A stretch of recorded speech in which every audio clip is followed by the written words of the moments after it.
Hi friends, പുതിയൊരു വീഡിയോയിലേക്ക് എല്ലാവർക്കും സ്വാഗതം. ഇന്ന് നമ്മൾ കുറച്ച് ഫ്രൂട്ട് പ്ലാന്റ്സ് നടുകയാണ്. ഇപ്പോൾ നമ്മുടെ വീട്ടിലേക്ക് ആവശ്യമായ സ്ഥലപരിമിതി ഉള്ളവർക്ക് നടാൻ പറ്റിയ ഏറ്റവും നല്ല ഫ്രൂട്ട് പ്ലാന്റ്സ് ആണ് നമ്മൾ കാണിക്കുന്നത്. അപ്പോൾ നമുക്ക് വീഡിയോയിലേക്ക് പോകാം. അപ്പോൾ ആദ്യമായിട്ടാണ് നമ്മുടെ യൂട്യൂബ് ചാനൽ കാണുന്നതെങ്കിൽ ഒന്ന് സബ്സ്ക്രൈബും ലൈക്കും ചെയ്ത് സപ്പോർട്ട് ചെയ്യണേ. നമ്മൾ കുറച്ച് വലിയ മാംഗോസ്റ്റീനാണ് വാങ്ങിച്ച് വെച്ചിട്ടുള്ളത്, കുറച്ച് തട്ടൊക്കെ വന്നിട്ടുള്ള മാംഗോസ്റ്റീൻ. പിന്നെ ഒരു അബിയു ഉണ്ട് നടാൻ, പിന്നെ 2 സപ്പോട്ട. ഇത് ബേറാപ്പിളാണ്. പിന്നെ ഒരു കംബോഡിയൻ ജാക്ക്, 3 മാവുണ്ട്, കോട്ടൂർക്കോണം, കാലാപ്പാടി, നാംഡോക്ക്. സപ്പോട്ടയും ഇതെല്ലാം നമ്മൾ ഗ്രോ ബാഗിൽ വെച്ച് വളർത്തിയെടുത്തതാണ്. ഈ മാംഗോസ്റ്റീൻ മാത്രമേ ഉള്ളൂ ഇപ്പം പുതിയതായിട്ട് നമ്മൾ വാങ്ങിച്ച് വെച്ചത്. നമുക്കിതിന് അടിവളമായിട്ട് നമ്മുടെ കയ്യിൽ ചാണകപ്പൊടി ഇല്ല, അപ്പം കുറച്ച് ആട്ടും കാഷ്ടം, കമ്പോസ്റ്റ്, അടുക്കള ഫുഡ് വേസ്റ്റ് വെച്ചിട്ടുള്ള കമ്പോസ്റ്റാണ്, എല്ലുപൊടി, സ്റ്റെറാമില്ല്, കടലപ്പിണ്ണാക്ക് ഓർ കപ്പലണ്ടി പിണ്ണാക്ക്, ഇത് രണ്ടും ഒന്ന് തന്നെയല്ലേ. പിന്നെ വേപ്പിൻ പിണ്ണാക്ക് പ്ലസ് സ്യൂഡോമോണസ്. ഇതെല്ലാം നമ്മൾ അടിവളമായിട്ട് മിക്സ് ചെയ്തിട്ടാണ് നിറയ്ക്കുന്നത്. ആട്ടും കാഷ്ടവും ഫുഡ് വേസ്റ്റുകളും ഒക്കെ കുറച്ച് കൂടുതൽ കൊടുക്കണം. എല്ലുപൊടിയും ഒക്കെ കുറച്ച് വീതം, ഈ വേപ്പിൻ പിണ്ണാക്കും കപ്പലിൻ്റെ പിണ്ണാക്കും ഒരു പിടി വീതം ഇട്ടാൽ മതി. ചാണകം ഉണ്ടെങ്കിലും 2 കിലോ ഒക്കെ കൊടുക്കുന്നത് നല്ലതാണ്. അപ്പോൾ നമ്മൾ 2-3 വലിയ കിലോയുടെ കണക്കിനാണ് ആട്ടും കാഷ്ടമൊക്കെ കൊടുത്തിരിക്കുന്നത്. പിന്നെ ഫുഡ് വേസ്റ്റും കൊടുത്തിട്ടുണ്ട് 2 വലിയ കപ്പിന്.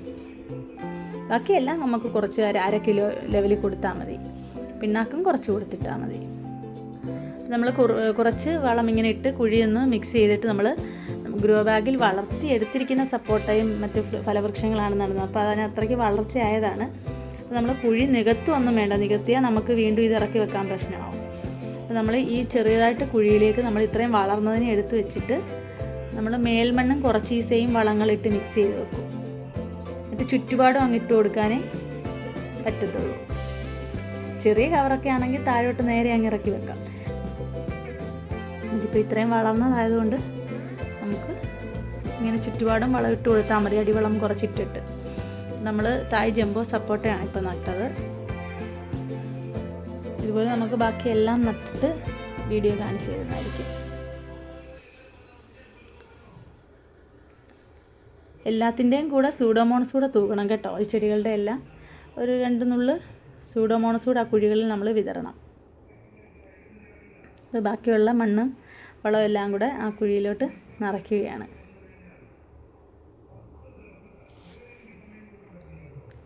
ബാക്കിയും കൂടെ നട്ടിട്ട് കാണിക്കാം. ഇപ്പോൾ നമ്മൾ എല്ലാ പ്ലാന്റ്സും നട്ടു. 2 ദിവസം എടുത്തിട്ടാണ് നട്ടത്. ഇത് ഒരു തായ് സെവൻ പേരയാണ്. ഇത് നമ്മൾ ഈ ഡ്രമ്മിൽ നിന്ന് ഇങ്ങോട്ട് ഷിഫ്റ്റ് ചെയ്ത, ഡ്രമ്മിൽ ഇരുന്നപ്പം ഗ്രോത്ത് ഇച്ചിരി കുറവായിരുന്നു. അങ്ങനെ നമ്മൾ ഇത് നിലത്തേക്ക് ഷിഫ്റ്റ് ചെയ്തിട്ടുണ്ട്.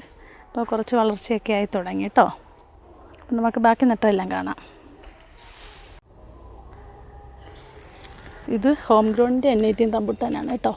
നമുക്ക് ഹോം ഗ്രോണിൻ്റെ ഇല്ലായിരുന്നു, അപ്പോൾ അതും ഒരെണ്ണം വാങ്ങി വെച്ചു. പിന്നെ ഇത് കുറച്ച് ബ്രഹ്മി, പിന്നെ ഇത് ബനാന സപ്പോട്ട, അതിലൊരു ഫ്രൂട്ടുണ്ട്.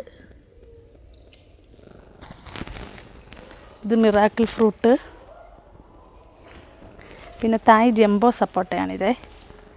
ഇത് നടുന്ന വീഡിയോ ആണ് നമ്മൾ കാണിച്ചത്. ഇത് കാലാപ്പാടി മാവാണേ. കുറേയൊക്കെ പൂത്തിട്ടുണ്ട്. എത്രത്തോളം മാങ്ങ കിട്ടുമെന്നൊന്നും അറിയില്ല, എങ്കിലും നോക്കാം. എല്ലാത്തിനും നമ്മൾ പുതയിട്ട് കൊടുത്തിട്ടുണ്ട്. ഇത് നാംഡോക്കുമായി. ഇത് കോട്ടൂർക്കോണമാണേ. അത് നമ്മളൊരു പൂവൻ വാഴയായിരുന്നു ആദ്യം വെച്ചത്. അതിൻ്റെ കീഴിലായതുകൊണ്ട് കുറച്ച് വെയിൽ കുറവുണ്ട്. മാംഗോസ്റ്റീൻ.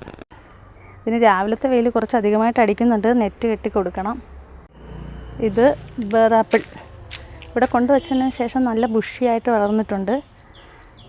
ഗ്രോ ബാഗിൽ നിന്നപ്പോൾ അത്ര ഗ്രോത്ത് ഇല്ലായിരുന്നു, എങ്കിലും ഇപ്പം നല്ല തിക്കായിട്ട് വളരുന്നുണ്ട്.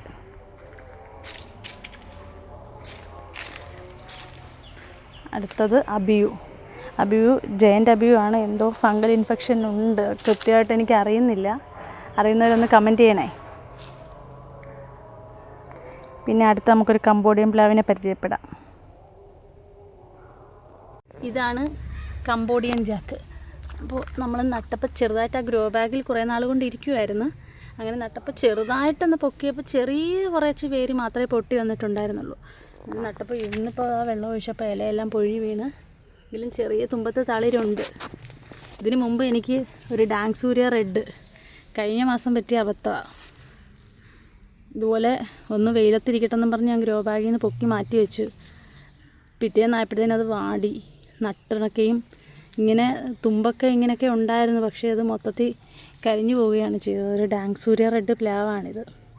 അപ്പോൾ ഫ്രണ്ട്സ്, പ്ലാവൊക്കെ നടുന്നവർ ഇങ്ങനെ ഗ്രോ ബാഗ് വളർത്തിയിട്ടൊന്നും നടാൻ നിൽക്കരുത്.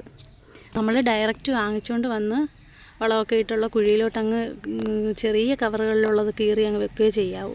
അല്ലെങ്കിൽ നമ്മൾ ഗ്രോ ബാഗിലൊക്കെ വളർത്തിയിട്ട് ഇങ്ങോട്ട് കൊണ്ടുവരുമ്പോഴത്തേക്കിന് നമ്മൾ എടുക്കുമ്പോൾ ചെറിയ തായ്വേരായാലും അത് പൊട്ടിപ്പോയാൽ ഇങ്ങനെ വാടും. ഇതിനി കിളിക്കുമോയെന്ന് എനിക്ക് അറിയത്തില്ല. കാരണം നമ്മൾ ഡാങ്സൂരിയ റെഡിൻ്റെത് വെച്ചിട്ട് എനിക്ക് ഒരു ഉറപ്പില്ല. നോക്കാം നമുക്ക് കിളിച്ച് വരുമോയെന്ന്. അപ്പം പ്ലാവ്, ബാക്കി മാവായാലും എല്ലാം നമുക്ക് ഗ്രോ ബാഗിൽ വളർത്തിയിട്ട് ഇച്ചിരി വലുതായിട്ട് കൊണ്ടുവെക്കാവുന്നതേ ഉള്ളൂ. പക്ഷേ പ്ലാവ് സൂക്ഷിക്കണം. ഒരു ചെറിയ വേര് പൊട്ടിപ്പോയാൽ മതി ഉണങ്ങാൻ. പിന്നെ ഒരു മൾബറി, ഇത് വാങ്ങി നട്ടതല്ല കേട്ടോ. ഇത് നമുക്കുണ്ടായിരുന്നത് അത്യാവശ്യം വലിയ ഫ്രൂട്ടാണ്, ചെറുതല്ല, കുറച്ച് വലുതായിരുന്നതാണ്. വലുതാകുമ്പോൾ ഞങ്ങൾ കാണിക്കാം. അപ്പോൾ ഇത്രയേ ഉള്ളൂ നമ്മുടെ പ്ലാന്റിൻ്റെ വിശേഷങ്ങളൊക്കെ. നമുക്ക് വീട്ടിലേക്ക് ആവശ്യമായ ഏറ്റവും പ്രധാനപ്പെട്ട കുറേ പ്ലാന്റുകളാണ് കാണിച്ചത്. അപ്പോൾ വീഡിയോ ഇഷ്ടമായിട്ടുണ്ടെങ്കിൽ ഒന്ന് ലൈക്കും കമൻറ്റും സബ്സ്ക്രൈബും ചെയ്യണേ. അപ്പോൾ വീണ്ടും ഒരു നല്ല വീഡിയോയുമായിട്ട് വരാം. Thank you.